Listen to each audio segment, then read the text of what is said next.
Okay, so today we follow Carosilla to Elite Projects, builders of like the most awesome Porsches ever in Sweden. Award-winning cars, time attack cars, Porsches, old Alpinas.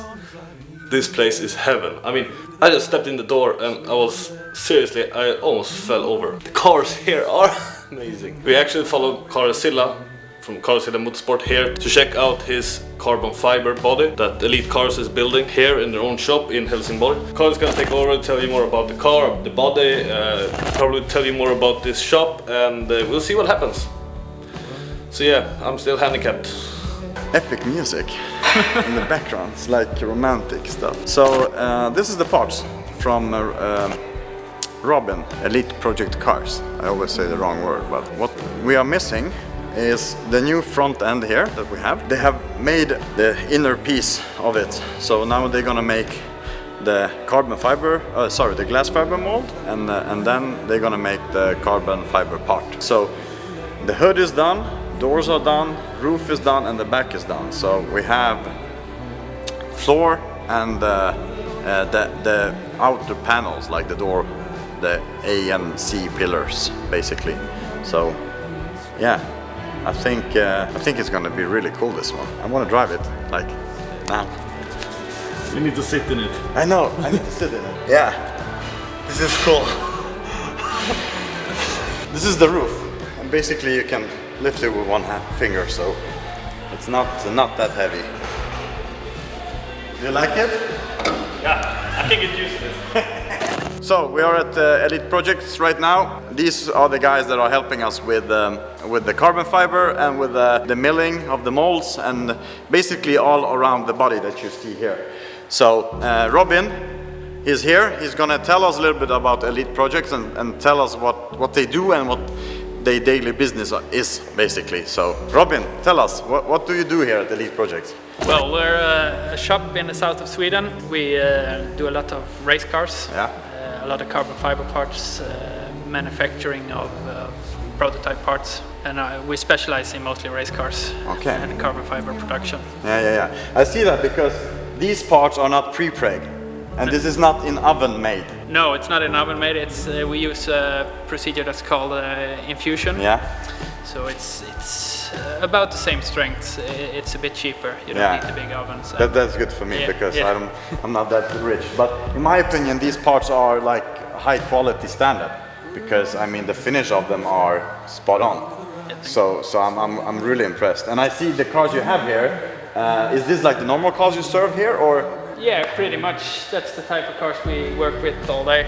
It's not hard to wake up in the morning to go to work. It's okay. Okay. And now you have also another fun car to do. Yes, absolutely. Okay, cool. Really nice. Cool. Bra? Okay.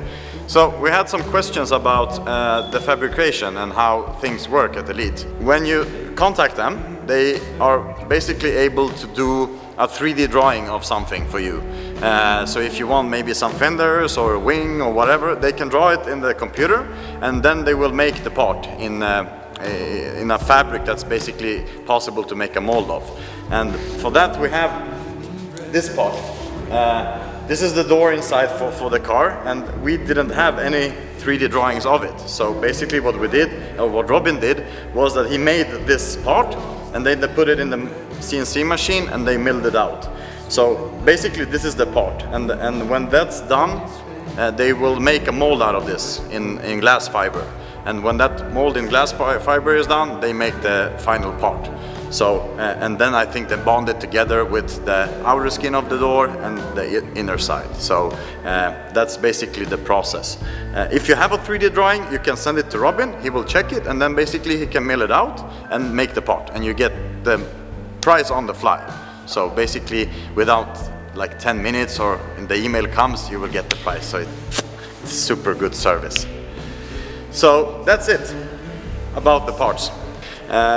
All right, so how all this started with the M4, basically when I looked at the making of the M4 in the beginning, I thought that it was kind of mission impossible. And then I talked to this guy, Marcelo. Hi. Hi. You basically took a toy car Yeah, that's right. Yeah. We ordered on eBay actually a toy, not a toy car, but it was like a replica model of I think it was 1 to 10 scale of a DTM, original DTM car. Yeah. Basically, the toy car, I have it. I bought it also myself, so I have it on, and it's very detailed. Yeah, it's super detailed. We looked at different type of this toy car, and we found one that was supposed to be from BMW Motorsport, that was supposed to be 100% the same detail. Yeah. And so basically what you did, you bought it, you 3D scanned it, 3D scanned it, and then put it in the computer. Yes, and then we shipped the file over to Robin, to Elite Projects. And he basically, because when you make the 3D scan,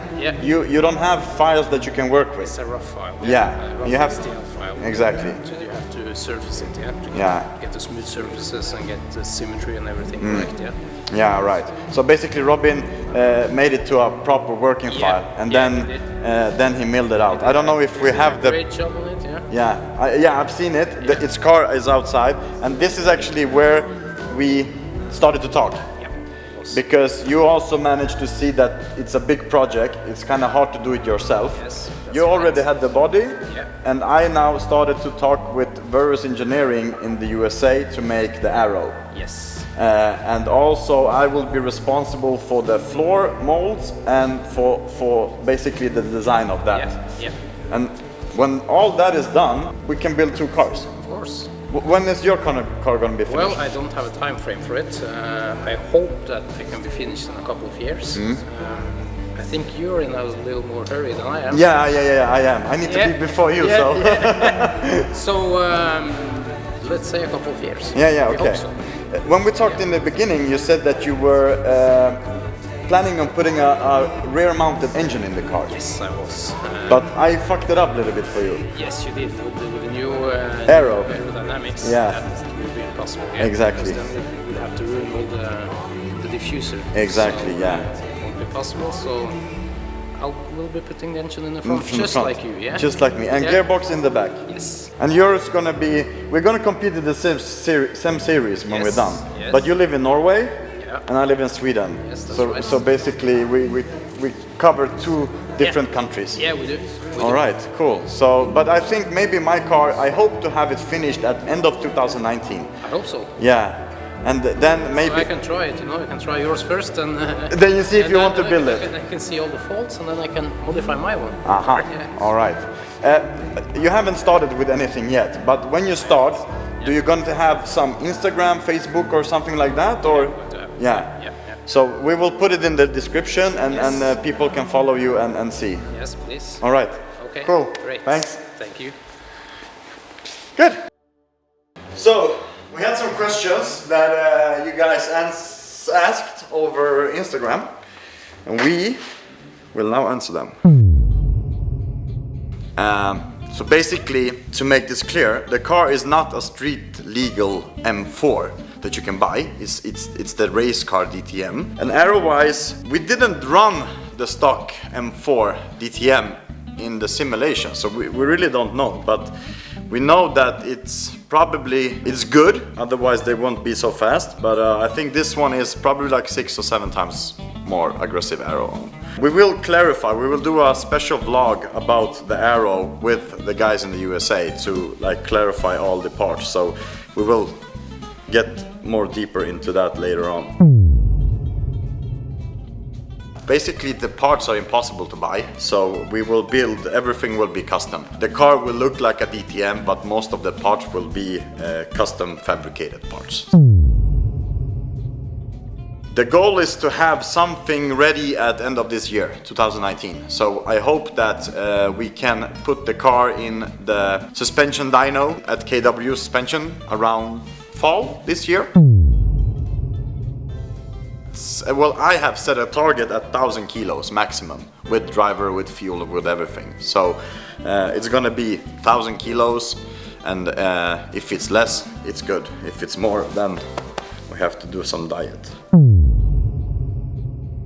There are a couple of options right now. We have the S65 M3 engine that's pushing around 1,000 horsepower. We can use that one, and it's probably the cheapest way. Or we are working on a new thing, like a custom Swedish thing, can't tell you much more about it right now, but I think you guys are gonna like it when you see it. To be a little bit humble, I would like to say that it should be some sort of winning car. I hope to win Gatubil Extreme with this car, and I hope that we can do something with the track records that's are being set in Sweden right now. So I hope that it can be a quick car, basically. Enough said. Yes and no. As we want to keep you guys informed on what we do, we want to do some video vlogs around it. And combining all this together, it will not be as fast as the E90. But I think it will be more videos, more pictures, and more info for you guys. So I think it's going to be better not to stress it as much as we did with the E90, because that one was built literally in 4 months. So I don't want to do that again. It's going to be dry carbon, basically because it's the cheapest way, and Robin that you're going to see in this vlog is basically badass on the dry carbon. So it's no use for us to use pre-preg, because it's going to be like probably the double of cost. So dry carbon it is, or even the street M4, and basically it's going to be the same size as the race DTM. It's going to have bigger splitter, bigger wing, bigger diffuser, and also bigger side skirts. So it's going to be a little bit bigger, but basically the same as the race car. And it's much bigger than the street car. We have had collaboration with KW for 4 or 5 years now. So I think it's kind of given that it's going to be a KW, because it's, in my opinion, great quality, and we get really good support from them. So the KW is probably a no-brainer.